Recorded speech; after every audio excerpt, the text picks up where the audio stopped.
ನಟ ದರ್ಶನ್ ಅವರು ರೇಣುಕಾ ಸ್ವಾಮಿ ಅವರ ಕೊಲೆ ಆರೋಪದಲ್ಲಿ ಈಗ ಆಲ್ರೆಡಿ ಪರಪ್ಪನ ಅಗ್ರಹಾರ ಜೈಲಿನ ವಾಸ ಅನುಭವಿಸ್ತಿದ್ದಾರೆ. ಸೊ ಈಗ ಆಲ್ರೆಡಿ 2ನೇ ಬಾರಿ ಪರಪ್ಪನ ಅಗ್ರಹಾರ ಜೈಲಿಗೆ ಹೋಗಿರುವಂಥದ್ದು ಅವರು. ಸೊ ಇದೀಗ ನಮ್ಮ ಜೊತೆ ನಟ, ನಿರ್ದೇಶಕ ಹಾಗೆ ನಿರ್ಮಾಪಕರಾದ ಓಂ ಪ್ರಕಾಶ್ ರಾವ್ ಅವರಿದ್ದಾರೆ. ಅವ್ರ ಬಗ್ಗೆ ಇಂಟ್ರೊಡಕ್ಷನ್ ಕೊಡಬೇಕಾಗಿದ್ದಿಲ್ಲ, ಯಾಕಂದರೆ ಇವತ್ತು ಚಾಲೆಂಜಿಂಗ್ ಸ್ಟಾರ್ ದರ್ಶನ್ ಅವರು ಬಾಕ್ಸ್ ಆಫೀಸ್ ಸುಲ್ತಾನ ಆಗಿದ್ದಾರೆ ಕನ್ನಡ ಇಂಡಸ್ಟ್ರಿಗೆ ಅಂತ ಅಂದರೆ ಇವರ ಒಂದು ಶ್ರಮನೂ ಇದೆ ಅದರಲ್ಲಿ. ಇವರು ಕೂಡ ಒಂದು ಕೈ ಜೋಡಿಸಿದ್ದಾರೆ ಅವ್ರ ಜೊತೆ, ಅದಕ್ಕೆ ಇವತ್ತು ಅವರು ಬಾಕ್ಸ್ ಆಫೀಸ್ ಸುಲ್ತಾನ ಆಗಿದ್ದಾರೆ ಅಂತ ಅಂದರೆ ತಪ್ಪಾಗಿಲ್ಲ.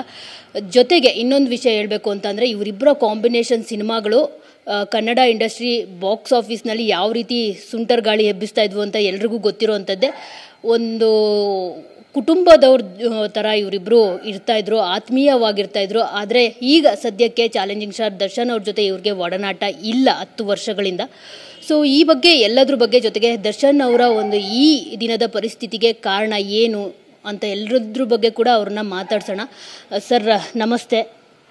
ಸರ್, ನಿಮ್ಮಿಬ್ಬರದ್ದು ಎಂಥ ಕಾಂಬಿನೇಷನ್. ಇವತ್ತಿಗೂ ಕೂಡ ಓಂ ಪ್ರಕಾಶ್ ರಾವ್ ಅಂದಿದ ತಕ್ಷಣ ಎಲ್ರಿಗೂ ಜ್ಞಾಪಕ ಬರೋದೆ ನಿಮ್ಮ ಮತ್ತು ದರ್ಶನ್ ಸರ್ ಕಾಂಬಿನೇಷನ್ ಸಿನಿಮಾಗಳು. ಅಫ್ಕೋರ್ಸ್ ಇನ್ನೂ ಸಾಕಷ್ಟು ಸಿನಿಮಾಗಳನ್ನ ಮಾಡಿದ್ದೀರಾ, ಆದರೆ ಎಲ್ಲರೂ ನಿಮ್ಮ ಹೆಸರು ಹೇಳ್ತಿದ್ದಂಗೆ ಒಂದೇ ಹೇಳೋದು ಗಾಳಿ ಗಾಳಿ ಸುಂಟರ್ ಗಾಳಿ ಅಂತ ಹೇಳ್ಬಿಟ್ಟು. ಸೊ ಇವತ್ತು ನಿಜವಾಗ್ಲೂ ಕೂಡ ನಿಮ್ಮನ್ನು ಇವತ್ತು ದರ್ಶನ್ ಅವ್ರ ಬಗ್ಗೆ ಮಾತಾಡಿಸ್ತಿದ್ದೀನಿ ಅಂತಂದಾಗ ಬೇಜಾರಾಗುತ್ತೆ. ಯಾಕಂದರೆ ಇಬ್ಬರು ಹಿಟ್ ಸಿನಿಮಾಗಳ ಬಗ್ಗೆ ಮಾತಾಡಬೇಕು, ಸಾಕಷ್ಟಿದೆ. ಆದರೆ ಇವತ್ತು ಏನಾಗಿದೆ ಅಂತ ನಿಮಗೂ ಗೊತ್ತಿರೋವಂಥದ್ದೇ. ದರ್ಶನ್ ಅವರು ಮತ್ತೆ ಪರಪ್ಪನ ಅಗ್ರಹಾರಕ್ಕೆ ಹೋಗಿರುವಂಥದ್ದು ಒಂದು ನಂಟಿದೆ. ನಿಮ್ಮ ಪ್ರಿನ್ಸ್ ಸಿನಿಮಾ ಮಾಡಬೇಕಿದ್ರೆ ಅಂದರೆ ಮುಗ್ದಿತ್ತು ಅಂತ ಅನಿಸುತ್ತೆ ಆಲ್ರೆಡಿ 2011 ಆವಾಗ ಒನ್ಸ್ ಪತ್ನಿಗೆ ಹಲ್ಲೆ ಮಾಡಿ ಅವರು ಪರಪ್ಪನ ಅಗ್ರಹಾರ ಜೈಲ್ವಾಸಿ ಆಗಿದ್ದರು. ಈಗ ಮತ್ತೆ ಹೋಗಿರೋವಂಥದ್ದು. ಸರ್, ಈ 10 ವರ್ಷಗಳ ಅಂತರ ನಿಮ್ಮಿಬ್ಬರ ನಡುವೆ ಯಾಕೆ, ಏನು? ಜೊತೆಗೆ ಇವತ್ತು ನಿಮಗೆ ನಿಮ್ಮ ಆತ್ಮೀಯ ಗೆಳೆಯ ಒಂದು ಕಾಲದಲ್ಲಿ ಅದು ಯಾವಾಗಲೂ ಇದ್ದೇ ಇರುತ್ತೆ ಸರ್ ನಿಮ್ಮಲ್ಲಿ, ಅಂದರೆ ನನ್ನ ಗೆಳೆಯ ಇವತ್ತು ಈ ಥರ ಸ್ಥಿತಿಗೆ ಬಂದಿರೋದು ನಿಮಗೂ ಬೇಜಾರು ಆಗೇ ಆಗಿರುತ್ತೆ. ಏನು ಹೇಳ್ತೀರಿ ಸರ್ ಅವರ ಒಂದು ಈ ದಿನದ ಈ ಪರಿಸ್ಥಿತಿಗೆ? ದರ್ಶನ್ ಅವ್ರಿಗೆ ಆ್ಯಕ್ಚುಲಿ ಇದು ಬೇಕಾಗಿರಲಿಲ್ಲ. ಏನಕ್ಕೆ ಬೇಕು ಈ ಥರದ್ದು?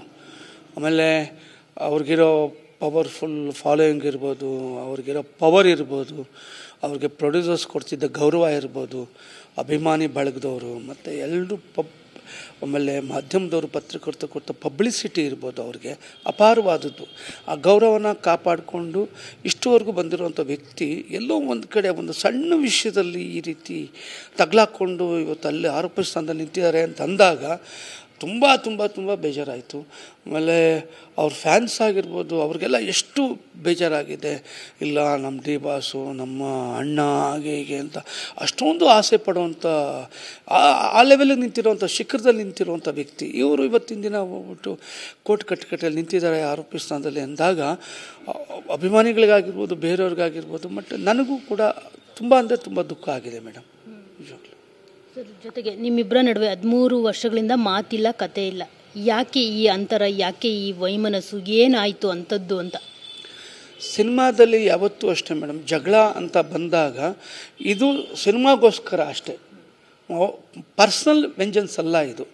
ಇದನ್ನು ಚಿಕ್ಕದಾಗಿ ಬಿಟ್ಬಿಡ್ಬೇಕು ಆ್ಯಕ್ಚುಲಿ. ನಾನೇ ಅಂತಲ್ಲ, ಎನಿ ಪರ್ಸನ್ ನಾವು ಜಗಳ ಆಡೋದು ಸಿನಿಮಾಗೋಸ್ಕರ, ಸಿನಿಮಾ ಚೆನ್ನಾಗಿ ಬರಬೇಕು ಇದಕ್ಕೋಸ್ಕರ ಅಂತ.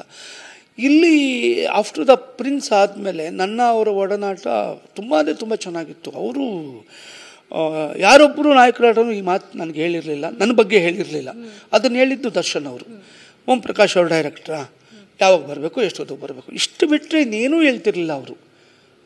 ಅವ್ರು ಕರೆದು ನಾನು ಬರ್ತೀನಿ ಅಷ್ಟೇ. ಈ ಥರ ವ್ಯಕ್ತಿತ್ವ ಇರುವಂಥ ವ್ಯಕ್ತಿ ಎಲ್ಲಿ ಸಿಗ್ತಾರೆ, ಎಲ್ಲಿದ್ದಾರೆ ಆ ಥರ ವ್ಯಕ್ತಿ?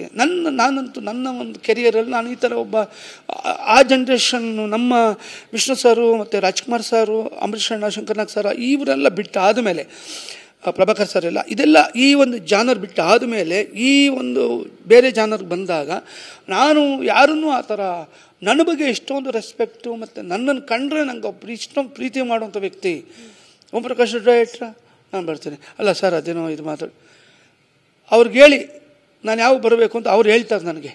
ನಂಗೆ ಫೋನ್ ಮಾಡಿ ಹೇಳ್ತಾರೆ ಅವ್ರು ಯಾವ ನಾನು ಬರಬೇಕು ಎಷ್ಟೊತ್ತು ಬರಬೇಕು ಅಂತ ಹೇಳ್ತಾರೆ, ಅದು ನಾನು ಮಾಡ್ತೀನಿ ಬಿಡಿ ಪರವಾಗಿಲ್ಲ ಅಂತ ಹೇಳ್ಬಿಟ್ಟು ಈ ಥರ ಹೇಳ್ದಂಥ ವ್ಯಕ್ತಿ ಮೇಡಮ್. ಇದು ಯಾವ ನಾಯಕ ನಟರು ನನಗೆ ಮಾತಾಡಿರಲಿಲ್ಲ, ಇವರು ಮಾತಾಡಿದ್ದಾರೆ. ನನಗೆ ನನ್ನ ಕೆಲಸದ ಮೇಲೆ ನನಗೆ ಇಷ್ಟೊಂದು ನಂಬಿಕೆ ಇಟ್ಟು ಮಾತಾಡಿರೋವಂಥ ವ್ಯಕ್ತಿ ಬಗ್ಗೆ ನನಗೆ ಅಪಾರವಾದ ಗೌರವ ಇದೆ, ಅಪಾರವಾದ ಪ್ರೀತಿ ಇದೆ. ನನಗಷ್ಟು ಖುಷಿ. ಕೆಲಸದ ಮೇಲೆ ಕೆಲಸ, ನನಗೆ ಕೆಲಸ ಅಂದರೆ ಪ್ರಾಣ. ನನ್ನ ಕೆಲಸಕ್ಕೋಸ್ಕರ ಅವ್ರು ಮಾತಾಡಿದಾರೆ ಅಂತ. ಬೇರೆಯವರೆಲ್ಲ ಬೇರೆ ಏನೇನೋ ಮಾತಾಡ್ಬೋದು, ಕತೆ ಏನು, ಯಾವ ಹೀರೋ ಎಲ್ಲಿ ಹೆಜ್ಜೆ ಇಡ್ತಾನೆ, ಎಲ್ಲಿಟ್ಟರೆ ಚೆನ್ನಾಗಿರುತ್ತೆ ಅಂತೆಲ್ಲ ನನಗೆ ತುಂಬ ಜನ ಕೇಳಿರೋರು ಇದ್ದಾರೆ ನನಗೆ. ಬಟ್ ಏನೂ ಕೇಳದೆ ಏನು ಮಾಡಬೇಕು ಸರ್, ಇದು ಮಾಡಬೇಕು, ಹಿಂಗೆ ನಡ್ಕೊಂಬನ್ನಿ, ಎಸ್ ಸರ್, ಇದು ಮಾತಾಡಿ, ಎಸ್ ಸರ್, ಈ ಥರ ಅಂತ ಹೇಳಿದ ವ್ಯಕ್ತಿ ಒಬ್ಬರೇ ದರ್ಶನ್ ಅವರು ಸರ್. ಅವ್ರು ಹೇಳಿದ್ದಾರೆ ಮೇಡಮ್. ನಂಗೆ ಅದಕ್ಕೆ ಆ ವಿಷಯದಲ್ಲಿ ನನ್ನ ಕೆಲಸಕ್ಕೆ ಗೌರವ ಕೊಟ್ಟ ಆ ವ್ಯಕ್ತಿಗೆ ನಾನು ನನ್ನ ಲೈಫಲ್ಲಿ ಮರೆಯಲ್ಲ ಮೇಡಮ್ ಅವ್ರನ್ನ. ಇದು ನಂಗೆ ತುಂಬ ಆಸೆ.